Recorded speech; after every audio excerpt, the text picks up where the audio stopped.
It's fun here because we get the battle of the two different intimidators on here. So when we had talked about Incineroar usage and why it might dip up and down, part of the reason that maybe we don't necessarily see Incineroar, like it can be down sometimes, is with Hisui and Arcanine because they do compete for the direct spot. That's your fire type that intimidates, right? And you have your two different ways that you can be running a team that you want to intimidate on. Incineroar definitely the more popular, but over on Navji's side, we do get to see that Hisui and Arcanine. So a way to be able to deal some significant damage, you get the Intimidate, you clear Amulet, you cannot be intimidated down, and something like a Rock Slide can act like that can stack up so fast. Absolutely, and just even having access to Protect on Navji's Hisui and Arcanine here is not common. Most Hisui and Arcanines were running Choice Band when it was a very prominent Pokemon, so that could be a tech that could really help Navji out in stalling out games, being able to keep his Hisui and Arcanine healthy. But when you look at Noah versus Navji, you know, we're talking about the uncommon Pokemon, right? The Pokemon that aren't on the top 12 graphic. We know Raging Bolt, we know Ogerpon, we know Fluttermane. Let's focus on that Scream Tail and Hisui and Goodra, because you're not necessarily safe to just click the same defensive options against a Scream Tail on your team. But then again, if you can break through the Encore with 3 Shelter Boosts, that's also not too bad. But the thing is there's also the Disable. So that's where a Pokemon like Scream Tail is going to have a little bit better of an odd up against something that only has Encore, and you can let your opponent's Pokemon get out of control. Notably as well, when you're looking over at the Fluttermane over on Noah's end, it is going to be that booster energy. So you have different ways of also setting up. You have your Combine Protect. That can be scary when you're going up against the Scream Tail, but notably, you're not choice item locked. You're not going to be into that choice specs to where all of a sudden you can be punished so much faster and easier by the Scream Tail over on the opposing end.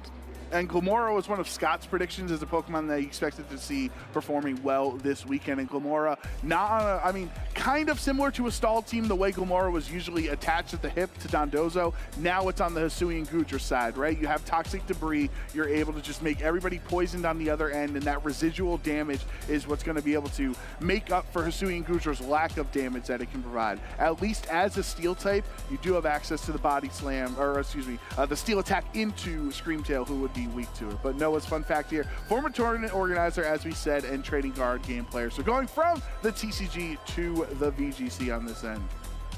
Hey, there's a lot of people that will translate over or kind of do both. So it's definitely somewhat of a different skill set that you're going to have for that. But even just having that ability to be thinking ahead on turns, which is so pivotal here in Pokemon, both for the TCG and for the VGC, is definitely a good skill set to have just kind of going on forward for yourself. We'll take another look at the Scream Tail team and a couple of other key notes on this. We will get to see quite a bit of big damage coming out. Not necessarily something we always will get to see with Scream Tail set, but a couple of the, oh my gosh, things that I see. Rock Tomb on the Scream Tail. Good way to be slowing down opponents in Pokemon, as well as Raging Bolt. We get Bug Terrestrialization. Terra Bug, this has been a meme that people have posted so often online. Like it's kind of, people call it a best of one strategy where you play Terra Bug Raging Bolt or Terra Bug Heatran, or some of the other Terra Bug options just to win the mirror, because so many other of the Raging Bolts are Terra Grass, and like you run Terra Blast and stuff. But Terra Bug makes it that you resist a ground attack instead of being being weak to it. Unfortunately for Navji, we got some bad news. You are not a Glimmora enthusiast. However, Noah very much has the Glimmora on the other side of the field. My biggest question is this just a personal choice? You look at Glimmora, you're like, nah, I'd rather not. Or is it more so because this team struggles against it in some sort of way, or that's annoying, or you don't want to be going up against it? Because two very different outcomes from that. Because you know what? I like Glimmora as a Pokemon, but if I'm facing down against it, I don't enjoy it either. But it's time to get started with game one here. Bad news for Navji. There's a Glimmora over on Noah's end. That'll be the Rillaboom as well, whereas Ogerpon, Wellspring, and Fluttermane leading the charge over in the opposing end. So Navji does have his Fluttermane as one of his strongest attackers, as well as some redirection with Ogerpon. However, what's really tough for Ogerpon is, as a grass type, Glimmora having access to same type attack bonus, Sludge Bombs, hitting it would be super effective. So does Navji want to waste his Terastallization this early, turning into a water type that you are no longer weak to Sludge Bomb? However, Grassy Glides and Wood Hammers would then become super effective from the Rillaboom. So I think Navji's Ogerpon is in really a tough spot if Noah does go all out. Spiky Shield from the Glimmora to start things off. Make sure you're not going to be hit, as well as scout out what's going to be happening on the opposing end. It will be a Follow Me from the Ogerpon and a Psyshock into the Glimmora. Fluttermane's move of choice, the fourth move, always up for debate, but a great way to be hitting into that Pokemon. U-turn into the Ogerpon unterastallized. That's going to be bringing it down to just below half, and an opportunity for Noah to pivot out. Goodra and Cinnamoroar in the back. That is a lot of damage for the U-turn. You know, Rillaboom is not a bug type, so that shows how strong it is on its physical attack. And now that Navji has locked his Fluttermane into Psyshock, Noah has to be prepared that at every turn, the Fluttermane can try to hit it super effectively. Noah's Glimmora has the Terra Grass as its option for Terastallization, which definitely helps you against ground types, and as well, in this case, would mean that the Psyshock would only be a neutral hit. So definitely, Navji has to anticipate a Terra Grass coming out on this turn. Since Ogerpon's already half health, if Noah can get rid of Ogerpon this early on in the match, then you can't redirect any damage later on. Which would definitely be so nice. At this point, though, Terastallization, that Glimmora, just as you were talking about, I feel like Glimmora can be a little bit of a Terastallization hog out there because your original typing's a little tough on the defensive end of things, so that'll definitely try and help things out. That'll be the Follow Me once again coming out as Psyshock, going to be hitting into that Glimmora, bringing it down to just below half. But not KO'd means it can go for this Meteor Beam, overflowing with that space power, special attack boost, and with the Power Herb, that is going to be the one turn. Will it connect? It will. And that is going to do a lot of damage, taking care of the Ogerpon once and for all. Yeah, that's always the worry, is you set it up, you get the special attack boost, and yeah, +1 if you miss, it doesn't matter. But Goodra is safe to click Shelter this turn, boosting up its defenses. However, since Navji does have a free switch into the field, if Navji brought the Scream Tail in the back, you can bring it in and start to click the Encore Disable strategy, which Noah has to be prepared for. And that's the dangerous thing. It looks so good on paper, the Ogerpon gone, to make sure you're not taking that damage, but the free swap, and you're going to be stuck there when you're looking at the Goodra because of that situation. You have to imagine it could be that lock potentially this turn and Disable soon to follow. Now you have a choice if you're Noah, because as well, you are going to be threatened with the Glimmora this turn too. So what do you want to do? Glimmora in such a tough spot right now because the grassy terrain recovery makes it seem like potentially Psyshock might just barely miss the KO. It did just over 50% the last time around, so now you are recovered. But if you want to ensure you live the next Psyshock, you click Spiky Shield. You can't click Spiky Shield in front of a Scream Tail because you'll get encored into that slot. So does Noah play it risky, hoping that it would be able to survive that Psyshock and just go for the raw damage with a +1 attack? Navji, no risk of losing that Fluttermane this turn around, swapping out into that Qianpao, and there it is, Encore. Whether it wants to or not, Goodra has to click the last turn it went for, which was the Shelter. At least, though, you do not have to worry about Disable or anything else next turn. Sludge Bomb, one hit KO on the Scream Tail. That ends up being a great turn for Noah, playing it risky, hoping that if Navji stays in and the Psyshock would not knock out, you get the Sludge Bomb getting rid of this Scream Tail. Now, the Hisuian Goodra doesn't mind taking these next couple of turns, forcing the Shelter, because the Fluttermane has to lock into something, and whenever the Encore ends, then Hisuian Goodra would be able to just hit it with a heavy slam. But right now, because of the 2 turns of grassy terrain recovery, at least he doesn't feel like Glimmora will be knocked out from a hit. It's tough because, sure, the Goodra could have just kept sheltering and kept getting those defense boosts, but eventually, too, you couldn't do quite much. Whereas I love swapping in this Incineroar, get the Intimidate down over on the Qianpao, making sure that it's going to do little damage, especially since it has no capability of switching. Sacred Sword, a lot of damage into the Incineroar, super effective hit. It's not going to be enough. Spiky Shield means Moonblast is not going to be hitting into the Glamora this time around. Yeah, and then obviously Sacred Sword doesn't really, isn't as hindered by the shelter, right, as many other things. So Qianpao having ways to hit the Hisuian Goodra at its normal defense stat, and it would be super effective since it is a steel type. But a slower turn from Noah there means Incineroar essentially takes a lot of damage for free on the switch in, but at least this Glamora is recovering HP. At some point, Navji is going to turn his aggression towards this Glamora, and Qianpao does have an Ice Spinner into the now Grass-type Glamora. He's already respecting that Glamora because he did try to fire off a Moonblast, which would have been that same type attack bonus hit to surely be able to clear it off this turn. So definitely having that respect over here.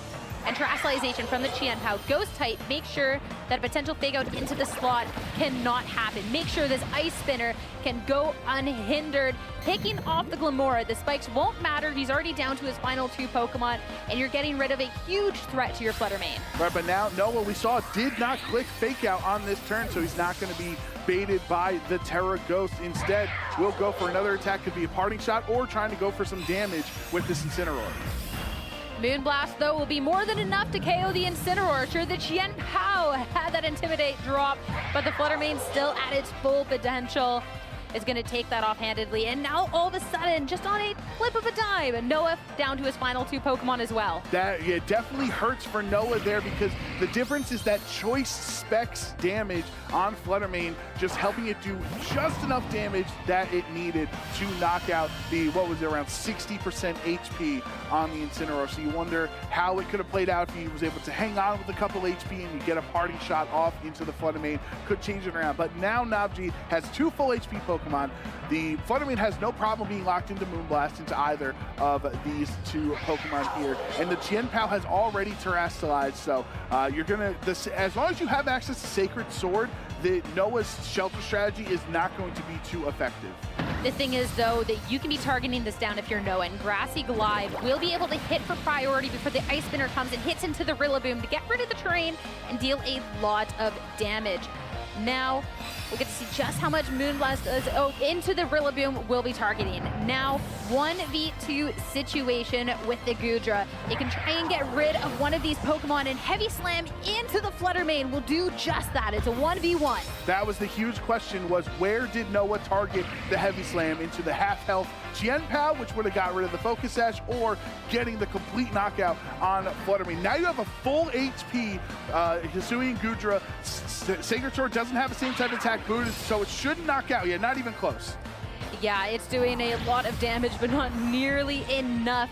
And now, Heavy Slam to bring Qianpao real low. One more hit will do the trick unless there's a critical hit here. I was going to say, do you try to go for the just hope for a crit at this point? You know Qianpao is down to just 1 attack left, and maybe that leftovers recovery might be the difference between even if there was a critical hit being knocked out. But can Sacred Sword do it? No.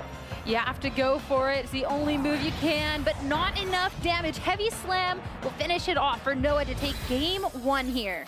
That was a really strong showing from Noah, being able to actually pivot around, getting hit by Encore, but not being deterred from it, just knowing that eventually Hisuian Goodra was in such a strong spot that it would be able to clean up the game against the Qianpao and the Flutter Mane. I think on Navji's end, if you re-watch that match, you only really have 2 real threats of damage, right? You have the Qianpao and the Choice Specs Flutter Mane. With Ogerpon and the Screamtail not being able to really provide too much support, it was almost like Navji was playing down a Pokemon. It wasn't really feeling like a 4v4 matchup there. Noah just got so much pressure early on, getting the full knockout onto the Screamtail before it can get Disable, right? You don't want to click Encore and get knocked out. You want to Encore Disable and force them to not attack.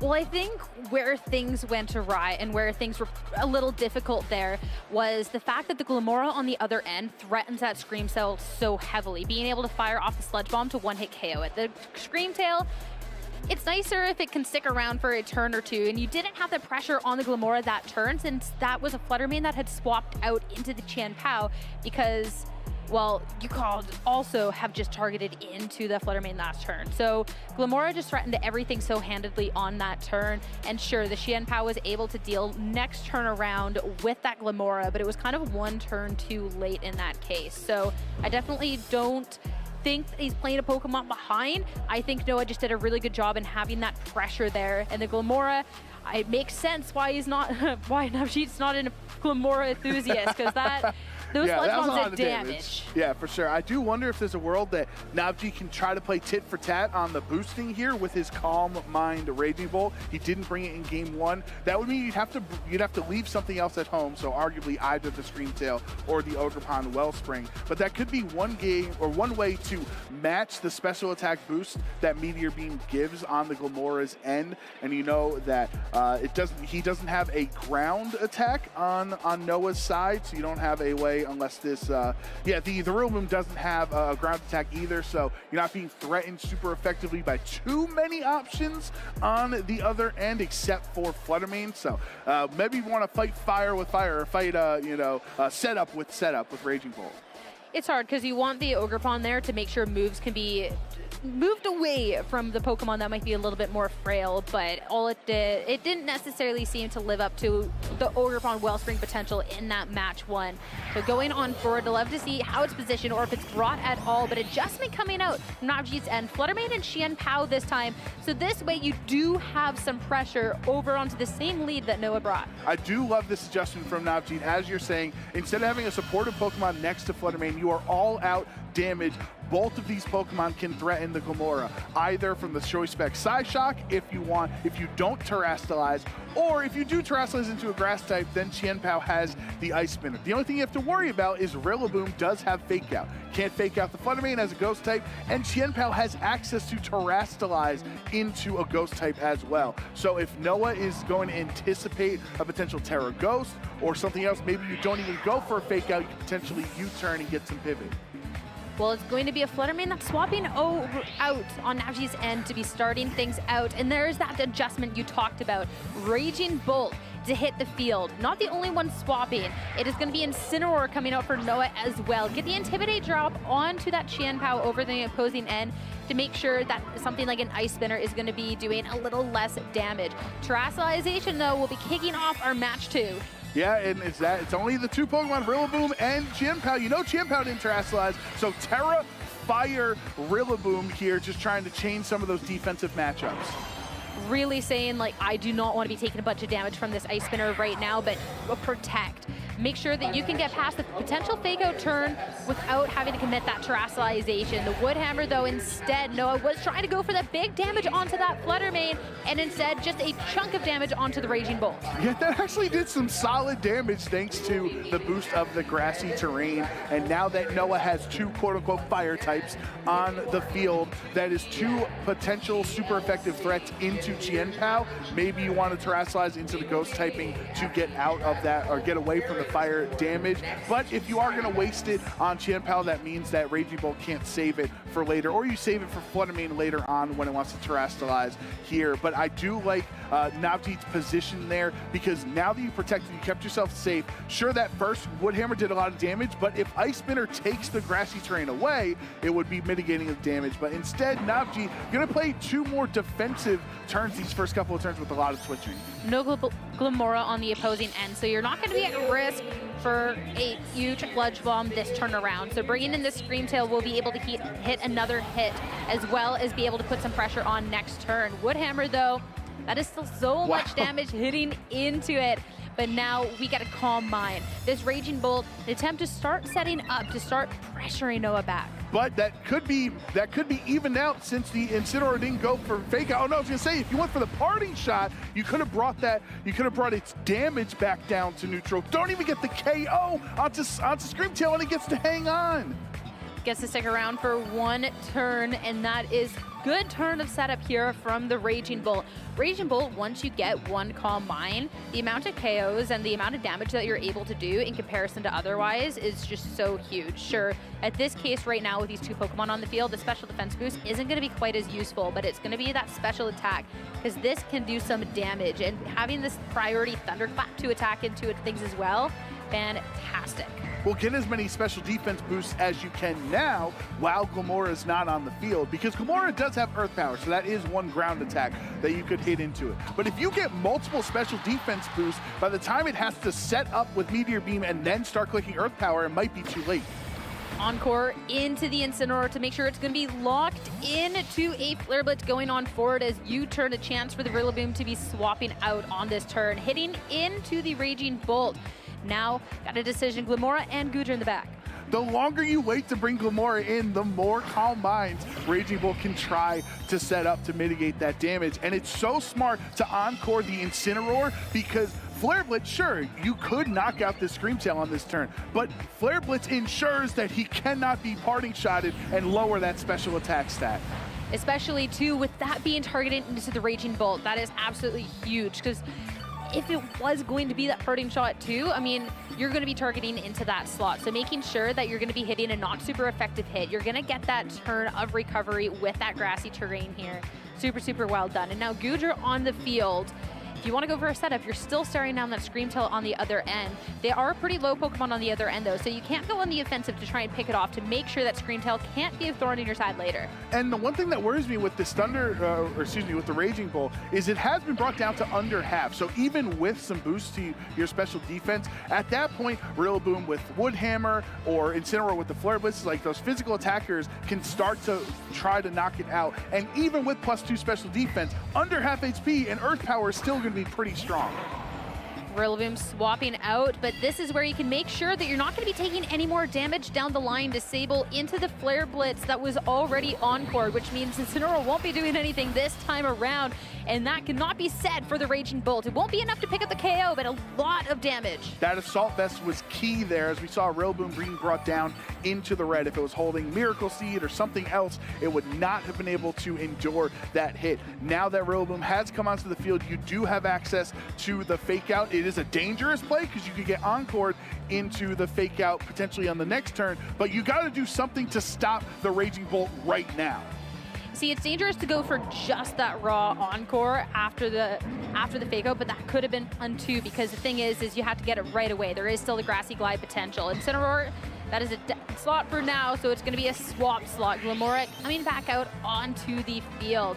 Protect from the Raging Bolt. Make sure you're not targeted into, and another turn of that Grassy Terrain recovery. Grassy Glide, though, into the Scream Tail instead means that that Pokemon is gone, but an opportunity to swap into something that can be pressuring the freshly swapped in Glamora. Navji was definitely concerned with the Encore, or potentially, excuse me, the Fake Out on Noah's end there. So playing it safe, going for Protect, and if the Fake Out goes into that slot, then you can try to Encore it on the next turn. But Grassy Terrain was so smart. The last turn of or Grassy Glide with the last turn of Grassy Terrain gave you the priority to be faster than Scream Tail and knock it out.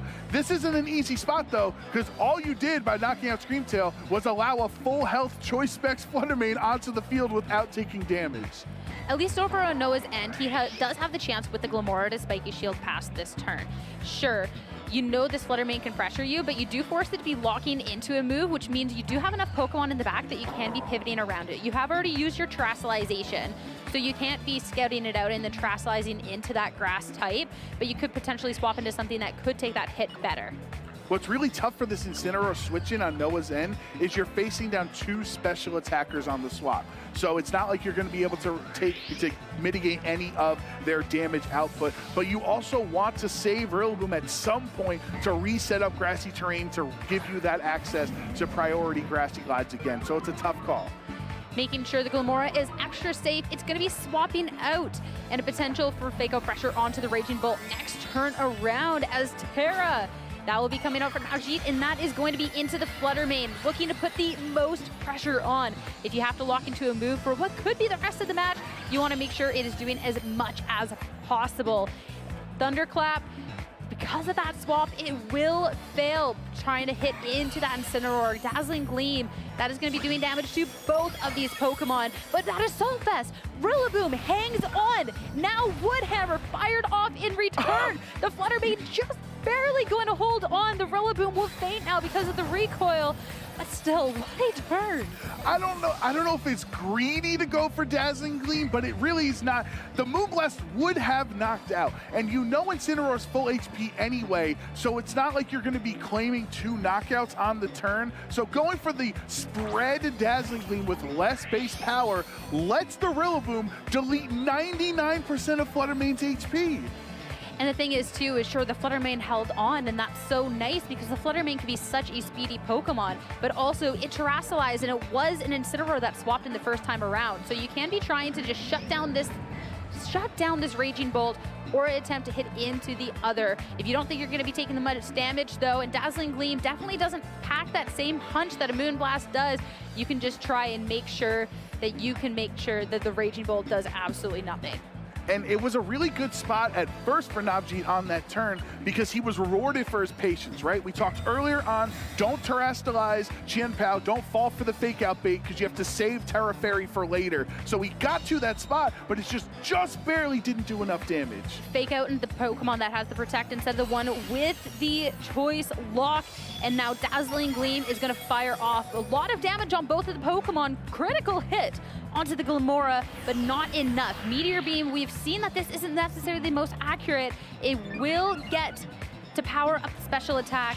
Does have the Power Herb, but it can miss. And if it was targeted into the Raging Bolt, nothing. But sure enough, into the That's a really into the 1 HP Fluttermane. It will hit the KO. Yeah, that's way more damage than necessary. Really scary to target a 1 HP Pokemon with a 90% accurate move because, of course, if you miss it, then the low health Pokemon still stays on the field. Now Navji gets to bring in his Chien-Pao unintimidated since Incineroar is already on the field. And do you want to swap your low HP Incineroar out to then get an Intimidate for later on? That's a really tough spot because then your Gujar's going to take damage on the switch in. Navji does have Thunderclap at this point, which would mean it would outspeed Glimmora if Glimmora goes for an attack. It's like Sucker Punch where it would move before it, but you need an attack to activate Thunderclap. That's where it's a shame about the Dazzling Gleam being allowed to do so much damage on that turn before. Spiky Shield going to be failing at this turn, and Sacred Sword targeting into the Incineroar will pick up the KO. So now Noah down to his final 2 Pokemon.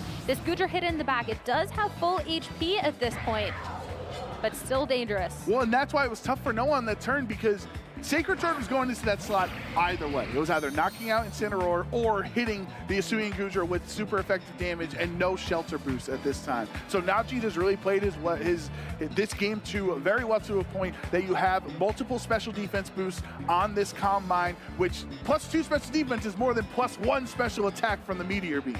An attempt at a double protect, but also making sure that the Sucker Punch can't do anything into that slot. And now you can target into the Chien-Pao. Of course, since it was the Sucker Punch attempt, it can go for that again next turn around into the other Pokemon, but the Glimmora can now go for the Spiky Shield since it did fail. But you can now protect on the Chien-Pao, so which do you go for this time? Oh, we're in simultaneous Sucker Punch and Thunderclap mind games at the same point. Usually it's one or the other, but this Glimmora is just trying to click Spiky Shield a million turns in a row, and all Navji has to do is get 1 priority attack called correctly. Does Glimmora go for Spiky Shield a 3rd consecutive turn? And if it does, do you then bring your damage over to the Gujar to knock it out? Well, with the fail on it last turn around, you will be guaranteed to hit it with the Glimmora if you go for it. But as you know that you won't, he doesn't. Be done. But no attempt at making sure there wasn't that Sucker Punch means the Glimmora will be taken down. And now Noah's down to his final Pokemon. That's such a gutsy call from Navji because the Spiky Shield would have worked that turn and then the potential Gujar could have knocked it out, but getting the right call done there for Navji. Seeing the amount of damage that Dragon Falls into the Gujar wouldn't have mattered, would have been able to take care of the Troublemaker either way. And now it's going to be to a game 3 between these 2 trainers. Got to see a couple of different strategies coming out from both, and now Noah knows that this Raging Bolt can be a problem. Well, I'm happy great minds think alike because Navji also decided that Raging Bolt was the play in game 2. I just really don't think Ogerpon Wellspring has as much value value in this potential matchup because of how important the Glamora is, and Glamora with that Sludge Bomb is just going to ruin Ogerpon Wellspring's day. So I love the 4 Pokemon that Navji brought. He was successfully able to get an Encore Disable off in this game compared to game 1 when he only got that first half of it down. But Noah's Pokemon, like the Wood Hammers and the Flare Blitzes, they actually did do a lot of damage to the Raging Bolt, bringing it down under half HP. But unfortunately for Noah, so many turns on the field with multiple grassy terrain set up was able to bring Raging Bolt back up to a healthy state.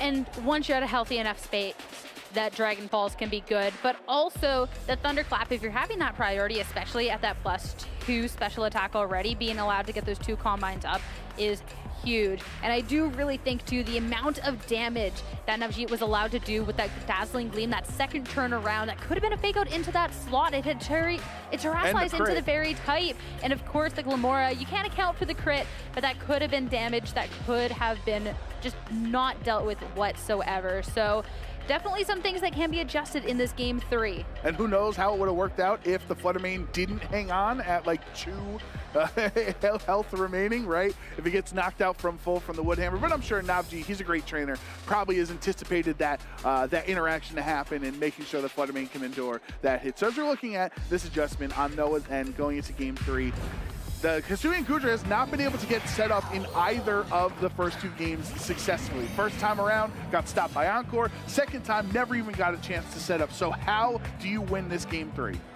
Well, the thing is, too, when you're looking at this Hisuian Goodra, is I don't necessarily think you have to be setting up either. I think it can help you out in certain cases, but Heavy Slam already can one-hit KO this Fluttermane, and you can be dealing so much damage into the Chien Pao if it doesn't terrestrialize with the Body Press, considering it will do 4 times effective hit.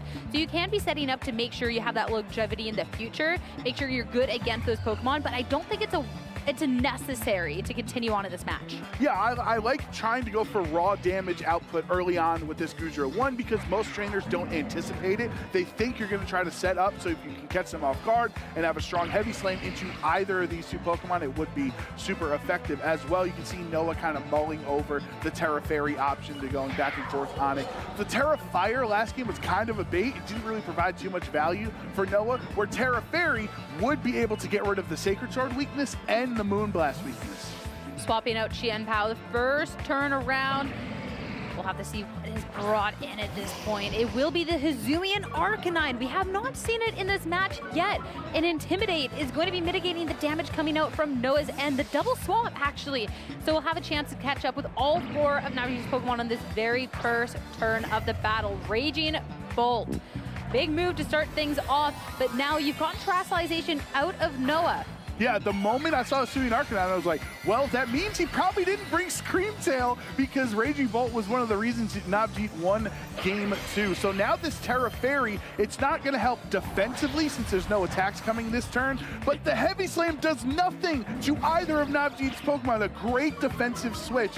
But this, at least the Parting Shot is going to force Raging Bolt to click Calm Mind 1 more turn than it wants to. Yeah, there was the debate for the Flare Blitz to try and do some damage, but I love the fact that we get the Parting Shot instead. Now, Vegeta had a chance to double pivot his Pokemon. Now Noah can change things up too, and that is a big change. The Suicune making an appearance in this game 3. The Suicune, we don't get to see it often, but when we're talking about bulky water types, this should be at the top of your list. Yeah, it's a bulky water type, but you're facing down a Calm Mind Raging Bolt on the other end that if it can get the boost, Suicune is not able to terrestrialize out of that typing. It's in a spot, oh, the Snarl mitigates Calm Mind. That's what we said at the beginning of the matchup. Suicune's one of the best ways to stop Calm Mind. Yeah, you have your way to be able to just slowly make sure that this Raging Bolt cannot get set up. And even if the Fluttermane was to try and swap in, well, the Snarl will affect it too. So this Suicune definitely a good way to be slowing things down. And it also just even puts the pressure onto the Hisuian Arcanine, because you do not want to be taking his Scald into that spot. Fluttermane, it will be the swap. Making sure that, hey, I can keep this Pokemon safe for later. Flare Blitz into the Goodra to start dealing some damage at this point. A no burn. Now the Snarl doesn't do the most damage, but not what it's known for at this point. And here is the shelter as Hisuian Arcanine is at half HP. Will recover a little bit more thanks to its leftovers. And now that you are fairy type, you're not weak to a Choice Specs Moonblast on the other end. However, the Flutter Mane still does a lot of damage. Not as much since it took the Snarl on the switch in. And it was an unfortunate circumstance. Navji had to swap Flutter Mane into that slot. Can't bring Qianpao in to break the Focus Sash, and you cannot have your Raging Bolt at -2 special attack. So Flutter Mane kind of just had to take one for the team here. But how much damage can a -1 Choice Specs Moonblast do into the Goodra? That's what we're going to have to find out. I mean, Flutter Mane, it is definitely cracked when you're looking at it on the special attack scale of things. But the more it can kind of do before that special attack gets dropped, the more dangerous over on Noah's end. Hisuian Arcanine, this will be the swap this time around into that Raging Bolt. It's not going to be for free, though. Sure, the Goodra has protected, and now the Flutter Mane does nothing. And with another round of Snarl coming out, both of these Pokemon are about to be doing less and less as this match goes on. That is a high-value Snarl, hitting the Raging Bolt on the switch in, and now giving Flutter Mane a second special attack drop as its Moonblast fails into Noah's Protect. So this is beautiful defensive play from Noah here in Game 3. When you see an archetype built around Goodra setting up and slow Pokemon with leftovers and Snarl and all of these things, this is how the team wants to operate. Get Goodra on the field, let it start using Shelter, and against 2 special attackers, just Snarl them each turn. And I don't think Noah team needs to set up all the time, but at this point, what is necessarily stopping it? The Scream Tail being left at home this time means that you can be clicking these shelters, you can be setting up this Goodra, and with less and less damage coming out from Navji's end, you're almost completely free to do so. Terastallization will be an attempt at doing some more damage with this Flutter Mane into the Fairy type. A Thunderclap not going to do anything at all. Attempting into that Goodra, attempt at that double up. Now Moonblast, how much will it do at -2? Not nearly enough to get anything done in a round of Snarls. These Pokemon are looking weaker and weaker by the second. And I don't even think the -1 Thunderclap would have been enough. We see where Goodra is sitting at on his HP. Thunderclap fails though because he went for the Shelter, which is not an attack, raising the defense yet again. So Goodra is just playing so well right now that even, I understand Navji is feeling the pressure, he's feeling the heat. Let me go for the double target on these attacks before another round of Snarls come in. But by missing the Thunderclap instead of Calm Minding that turn, you ended up doing no damage and lost even more damage output from another Snarl. Well, the thing is, you don't accomplish it much from the Calm Mind because you're just going to be brought right back down to a -2. And you need to be making sure this Goodra doesn't get even more out of control. And you don't have another way to be hitting it except for those Thunderclaps, since you do have a Dragon move and it is into that Fairy type. Suicune, it has done so well with the Snarls, so swapping out on this turn, just as the Hisuian swaps in over onto the other end, it will be Rillaboom now. This will bring the grassy terrain, and this can also allow this Hisuian Goodra to just be getting more and more health back. It protects this turn. You're going to get that grassy terrain recovery, you're going to get that leftovers recovery, and it's looking good. Since the Suicune is left, though, the Calm Mind is definitely a smarter choice this time around. And what was beneficial for Noah on that turn is how the swap out benefited his Rillaboom coming in after Hisuian Arcanine already hit the field, meaning this Rillaboom is not intimidated. It will be doing more damage. It is facing down a potential Flare Blitz on the other end from Hisuian Arcanine, but if Flare Blitz goes towards Rillaboom, that's another turn where Goodra is not being targeted, and this setup sweeper is able at +6 defense with body press. I don't care how strong you are defensively, you're not taking that. That's exactly it. You definitely had a strong point, though I think it was an attempt at resetting and make sure you don't get Thunderclapped. It will be a swap out from that Raging Bolt now, though. Bring in the Qianpao into its place. Make sure that you get that sort of ruin, could do some more and more damage. None this turn, though, that Hisuian Arcanine is going to be flinching. Will be Shelter once again here. Make sure that no Thunderclap goes your way. Final round of defense going up. Yeah, that shelter is so scary. At least Navji has Sacred Sword to not care about it, but you're a fairy type now. So what do you want to do? You want to do +6 defense icicle or ice spinners into it for neutral, or resisted Sacred Swords at the neutral defense? It's really kind of the Qianpao's in a really tough spot. The best bet would be to use the same type of attack bonus, ice spinner, and hope for a crit. But then you have the shell armor. Actually, the shell armor gets in the way too. So Gudra is just kind of in the perfect position right now. Gudra kind of good. I mean, this is what Hisui and Gudra players dream about in scenarios like that. Fully set up with the shelters. You're a fairy type, so Sacred Sword doesn't help. See, it might not be the Ice Spinner into the Gudra slot, but hitting it into the Rillaboom slot will be the one-hit KO, and you now get rid of that terrain, make sure it can't come back. So the damage that you do to the Gudra, you just have to worry about the leftovers recovery. Not much damage from the Rock Slide. At this point, you'd be flinching for a flinch. But now Body Press will bring Qianpao down to its Focus Sash. I think if Qianpao didn't have a Focus Sash, that Body Press might have done like 900% damage to it with how strong he is, and Qianpao being 4 times weak to the fighting type move there. So now Suicune comes back out, kind of preemptively waiting for when the special attackers come back on Navji's side, right? We know there's a Terra Fairy Flutter Mane in the back, and there's a Raging Bolt in the back. So once you knock out Qianpao, once you potentially knock out the Hisuian Arcanine, then this week you can go back to snarling everything. Well, it also doesn't feel too pressured on that turn. We'll take the Sucker Punch coming out from the Qianpao, but notably it means the Gudra is left alone, and Rock Slide as that double up will get the Citrus Berry recovery, bring it back. If there's any flinch over on to that Gudra, it could help out. Snarl just gonna cover for a swap, deal that last little bit of damage onto the Qianpao, and no flint on the Gudra means a humongous Body Press coming out to bring Navji down to just final 2 Pokemon, that Flutter Mane and the Raging Bolt. And Navji's not going to like what he sees on the other end when he comes in with this setup, Gudra and Snarl Suicune on the other side. They are at their neutral special attacks at this point, but since Gudra does have access to Protect, you can try to protect Gudra on this turn and get one more round of Snarls off from the Suicune. But the question is, can Suicune take a double target? I don't think so. That's the thing with the Suicune, especially when you're looking at something like the Thunderclap coming out from this Raging Bolt, since it is an attacking move, that is something that can be doing that damage into it. So if you go for that Snarl to lower that special attack of these 2 Pokemon, well, you're at risk of losing your Suicune at the end of this. So it is definitely the decision you have to make on this turn.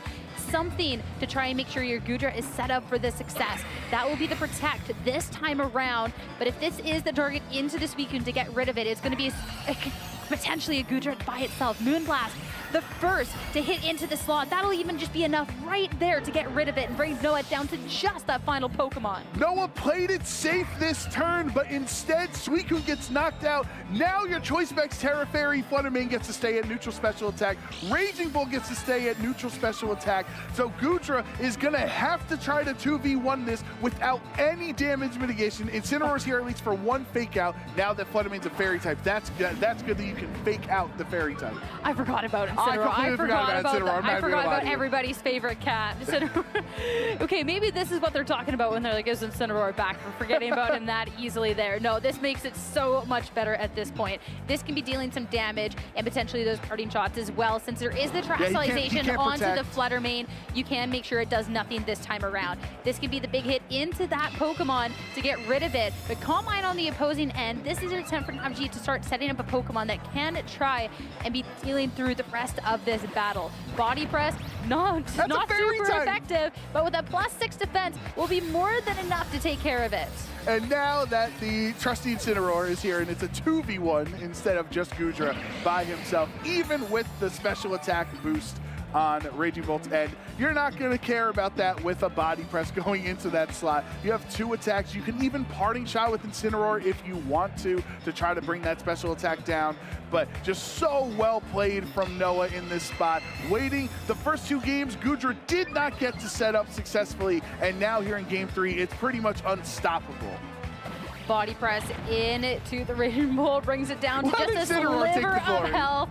let the Incineroar we forgot about to get that final KO, and Noah to 2-1 to bring himself to 5-0 on the first day here in Vancouver. Congratulations to Noah, and honestly, Navji played a great set as well. Both trainers making very strong adjustments throughout the entirety of those 3 games. Navji deciding to bring Raging Bolt in game 2, and that really helped. But then Noah swapping it up, kind of lulling Navji into a false sense of security by not bringing Suicune in the first 2 games, swapping Glamora out for the Suicune in the end, and just the snarls were so crucial. At every point, Navji was not able to do his maximum output of damage, and that allowed Hisui and Guja to sweep through the game.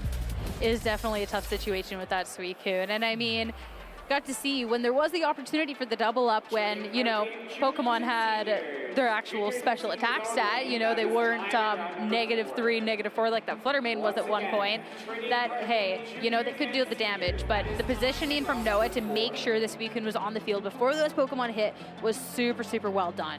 Great job, Twitch chat. This was a good community choice matchup here between Noah and Navji, and this is kind of how we wanted it to go, right? We kind of previewed it, right, in team preview. Guja's going to be important. Raging Bolt also has a chance to set up, but then Glamora can try to stop that setup, and you saw those interactions working out together. And to bring Hisui and Arcanine in game 3, that meant you didn't have Screamtail, and Screamtail was so crucial with the Encore disables. Well, exactly. That Noah, you don't need to set up, but you can. And if there was a Screamtail, that pressure over onto the opposing end at any point, well, you couldn't let that Gudra get set up. Those snarls would have just been completely shut down. So good adjustment coming out to make sure that you're ahead of that. And it's tough because you needed, you look back and it's like the Hisuian Arcanine, you have those fast rock slides, you can be doing some good amount of damage, but the fact that you had to leave behind a key Pokemon that could really shut down this sort of team just kind of hurt. So it was a great, sometimes when you make those adjustments, you have that risk of your opponent making 1-2 that can catch you off guard, and I think that's exactly what we got to see here.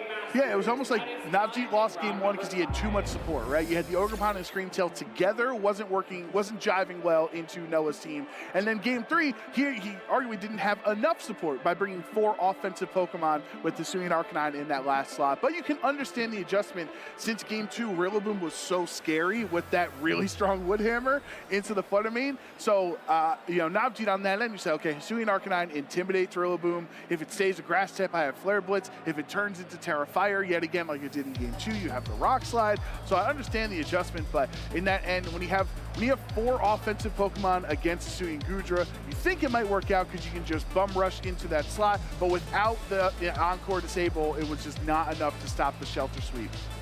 Well, at this point, Noah 5-0 on to the day is in the lounge, ready with Gabby to chat about the match. Thank you so much. I'm here with the Community Choice Swiss Round 5 champion, Noah, who was playing a really interesting setup with Hisui and Gudra. So Noah, first of all, how does it feel to be the Swiss Round 5 Community Choice champion? I'm surprised. Fair enough. I'm honored, thank you. But surprised nonetheless. Thank you. Yeah, you know, well, Twitch chat, they can pick some really good matches, and I think they did a fantastic job. It really felt like you and your opponent were neck and neck throughout that entire set. So let's kind of run it back. I mean, Hisui and Gudra, where was the inspiration for such a unique Pokemon pick? It's actually from my friend. His favorite Pokemon is Hisui and Gudra, and at Toronto Regionals, he was like, can you hunt me a shiny Gumi?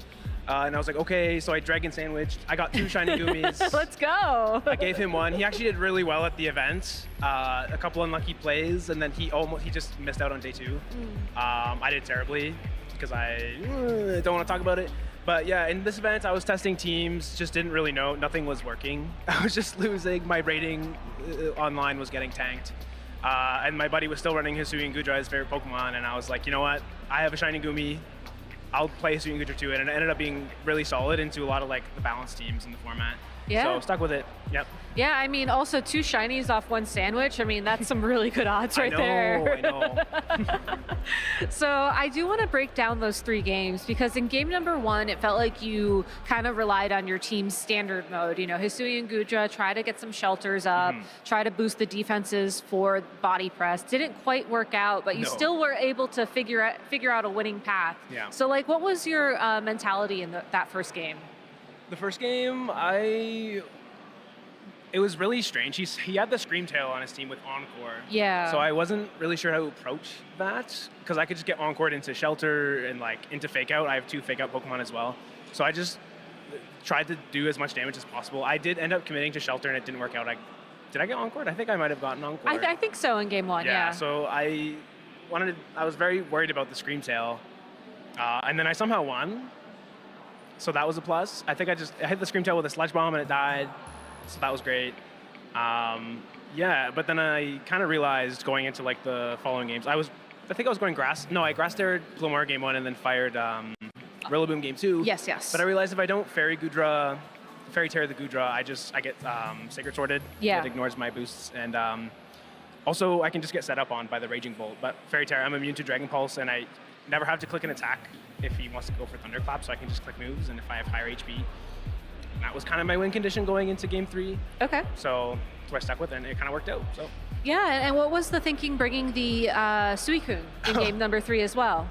Suicune, we just wanted, Goldango was a really tough matchup, especially when we committed to the Fairy Terra. And I wanted something that resisted Make It Rain and could like spam Snarl, and it was just really bulky, but also something that could apply pressure in like other matchups. Like Landers Incarnate is another one. Yeah. Forcing the Poison Terra out with the Ice Beam. And Suicune just fit the bill, and my friend Kaiser had a GameStop one. So I was like, I I'll remember take that it. event. Yeah. I mean, I loved how you positioned Suicune in game number 3, and this was something that Joe and Sierra were talking about as well. You know, you were able to sort of send it out on the field while the special attackers were there, but then when the physical attackers came on the field, you took it back into your party. Was that all planned, or was that more just like a side effect of trying to position the Gudra specifically? I had a feeling. Once Gudra was definitely not in range of a KO after the multiple Snarls, I anticipated a switch coming. So I was like, I could withdraw Suicune and then bring it back out when the Raging Bolt and Flutter Mane come back out, and it worked out. That's exactly what ended up happening. I think he switched out his Flutter that turn. I went into Incineroar, and yeah, it worked out. Yeah. It's a pretty cool team, and it seems like it's doing you well. I mean, 5-0 is pretty exciting. How are you feeling going for the rest of the day? You feeling pretty good? You starting to feel a little tired? I'm definitely tired, for sure. I'm exhausted. But I am feeling good. I did not expect to go 5-0, so that's a plus. And that's kind of giving me the strength I need to persevere, so yeah, I think I'll be okay. Yeah, well, I mean, this is a long day for sure, and I don't want to keep you here too long, so you have some time to rest your mind and recover before the next round of Swiss begins. So I do want to ask, do you have any shout-outs, any hellos you want to say to people at home? Yes, shout out to the group that I came here with. Let's see if I can remember all the names. My buddy Carl, Jeannie, Tristan, Julia, Tegan, Tim, Adrian, and Kaiser. Thank you for coming with me and for cheering me on. They were going to leave the venue and they came back. I messaged them. I was like, I'm on stream. Support me. And they came back. So shout out to them, even though they're tired. So yeah. Those are the true friends who come back from getting food early homies, just to cheer you on, for sure. Well, Noah, congratulations again. Thank you so much. Best of luck in the rest of the tournament. Thank you. And to all of y'all at home, we'll be back after a break. So please stay tuned.